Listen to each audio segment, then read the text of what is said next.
This past Sunday, as the sounds of a morning church service floated over the walls of the presidential compound, I asked President Mengistu to respond to that skepticism and to other questions about where his regime has been and where it is headed. He spoke in Amharic. Mr. President, welcome and thank you very much for being with us today.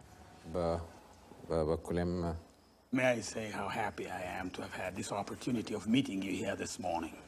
Mr. President, the widely held view perpetuated by reports in the media is that this war has your government up against the wall. Is that wrong? This situation in the north, this fighting, is a situation we inherited. It's not our creation. One should ask as to what the origin of this is, what is the genesis. Of course, the purpose of the revolution was to provide a solution to the problem in the north, of this long-running struggle in the north. And immediately on the triumph of the revolution, we approached the dissidents in the north. They asked us to recognize their right to secede from Ethiopia. How can a government representative of the Ethiopian people allow this demand? And to allow the secession of this part of Ethiopia would be really to commit a national suicide. We did not want to do that. This is an endemically drought-stricken area in our country, and we have been approached by international donor organizations to provide food to them. So we said, okay, food may come through the port of Massawa, and precisely as we're readying ourselves to provide food for the hungry, they tried to encumber international passage. This is the second time they captured the port of Massawa, precisely, timing it with drought situation in our country. But how do you respond to the criticism that both sides are putting military objectives before consideration of starving people, that they, as you say, keep capturing the port and you keep bombing the port and including dozens and hundreds of tons of food gets bombed as you attempt to recapture this port? It wasn't we who first bombed the city of Massawa. It was they, in their effort to capture the port of Massawa, that they have destroyed the port facilities and destroyed the whole city. That this capture of the port of Massawa should come precisely at this very moment, when the port was most needed for the supply of food for the hungry, is something that the international public opinion should have condemned. Why should the international donor community insist on the port of Massawa for the transport of the food there, when there is an alternative route accepted by the United Nations and feasible one? We have used it in the past and we're using it now. So to insist that food must go through the port of Massawa is really an effort to legalize the illegal capture of the port of Massawa, something which we cannot allow. I talked to many people in your country since I've been here, and one, I should say even highly placed Ethiopian, told me this: we cannot win and they cannot win. And all of us are becoming so exhausted and war-weary that all we have built up in the last 50 years is on the verge of being destroyed. Is he wrong? He's quite right. There can be nothing more lamentable than this. But the question is what to do about it. There are many observers who are saying that the situation on the battlefield has deteriorated to the extent that a military solution is close to impossible. Do you disagree with that?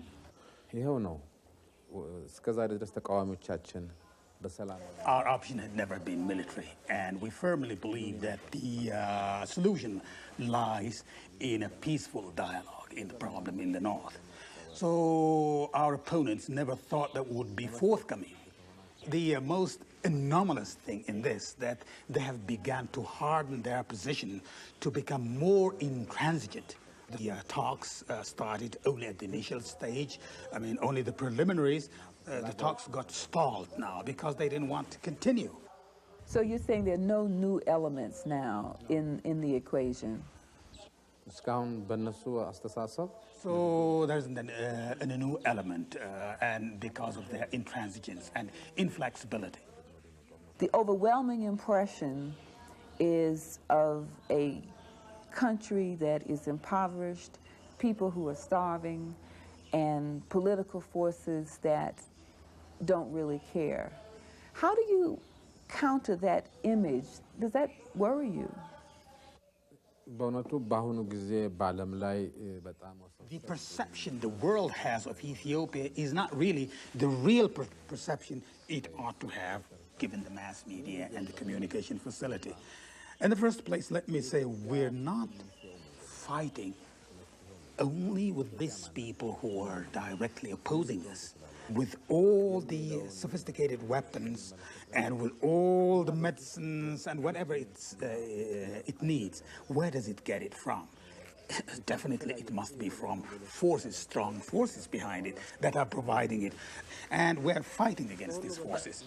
Which countries are you specifically referring to?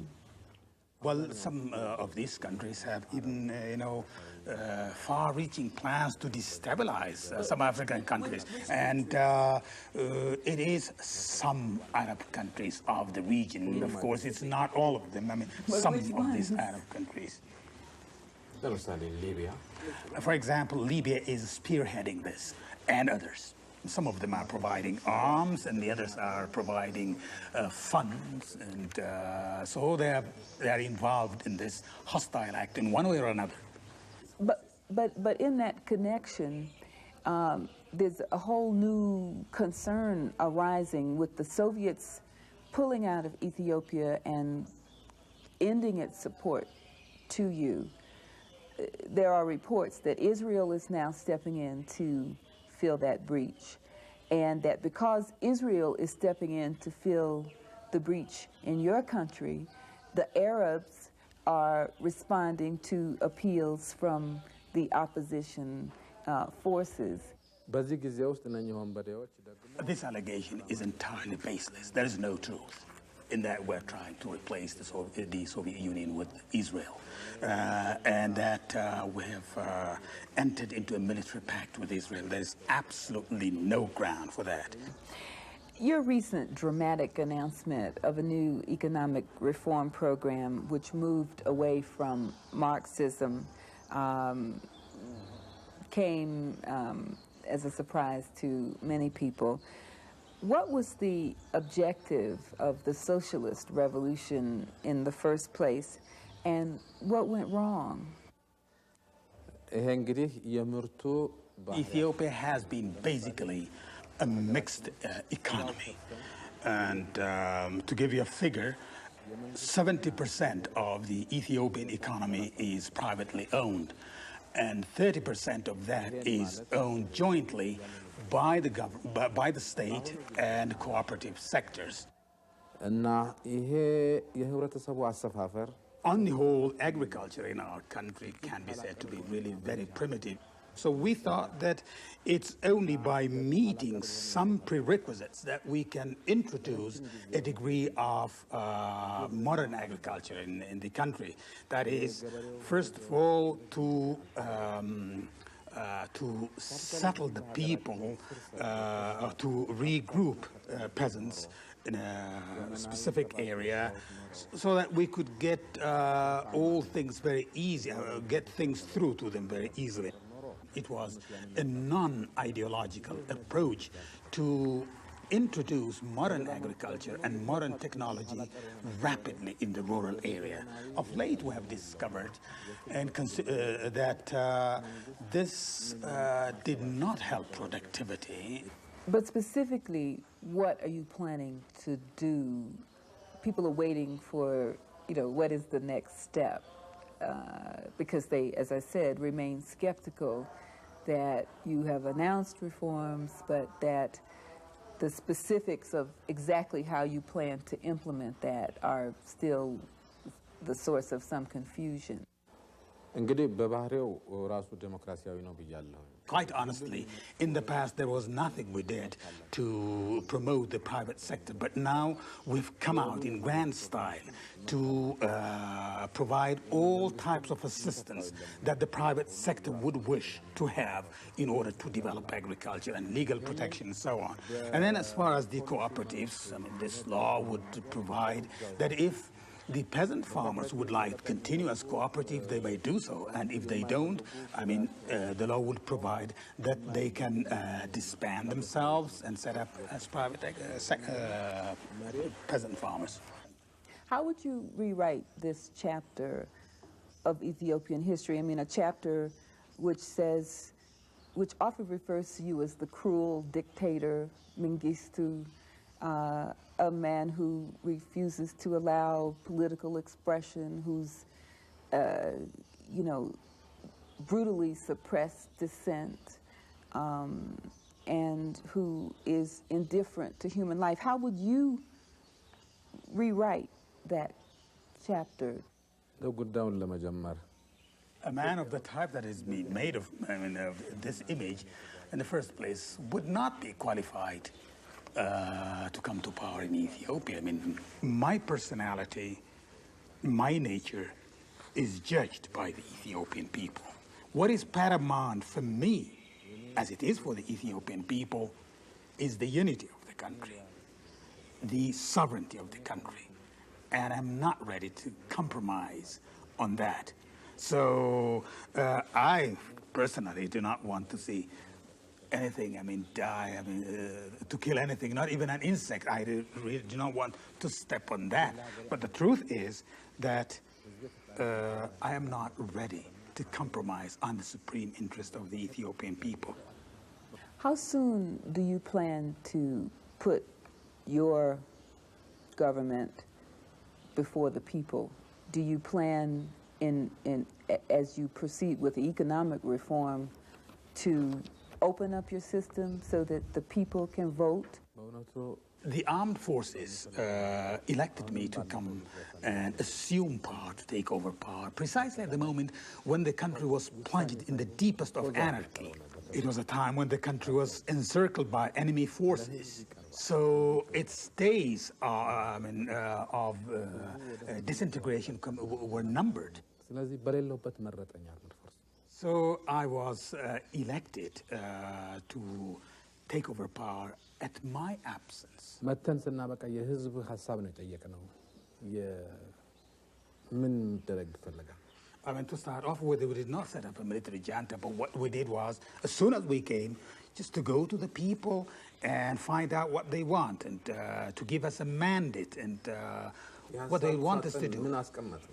So we put ballot boxes everywhere for people to give their views. So the people gave us their guidance. They told us what to do.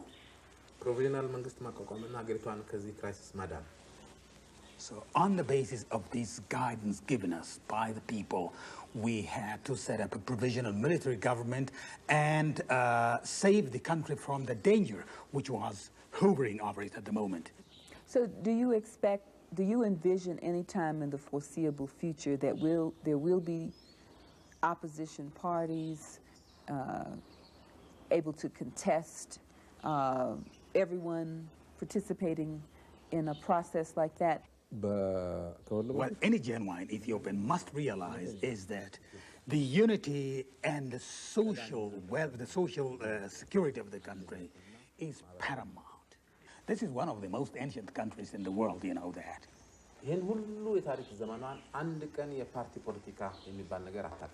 In this long past, Ethiopia never knew a party life, and the first party ever in the Ethiopian history was set up by us. So this party is still at its initial stage, so it has yet to go a long distance to mature as a party. It is we, this government, which for the first time introduced a Republican form of government in this country. Republic. There hasn't been any republic. በህዝብ ፍላጎትና ፈቃድ ነው። And all this by the will of the people. ደግሞ በሚቀጥለው ጊዜ ደግሞ የብዙሃን ፓርቲ እና የመንግስቱን ባህሪያት መለወጥ የተፈለገ እንደሆነ ዝግጁ ነው። So in the future, if the need arises and if actually situations justify the emergence of multi-parties, naturally we're flexible, we'll allow them to exist. Finally, Mr. President, let me just ask you, as you reflect on all the things that we've talked about, the war, the famine, the economic conditions in your country, the perception of the world outside, do you yourself, at this point, looking back over all that, have any regrets about the past 15 years of your administration? Any things that you wish you could change? We have planned in the past for the social and economic betterment of our people. And I must say that our performance in the past has been really good, and I don't regret.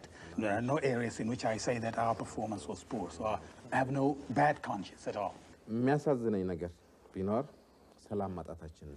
But of course, the most lamentable thing in this is that something I regret very much, that we did not have peace. አያቶቼ ሰላም አልነበራቸውም።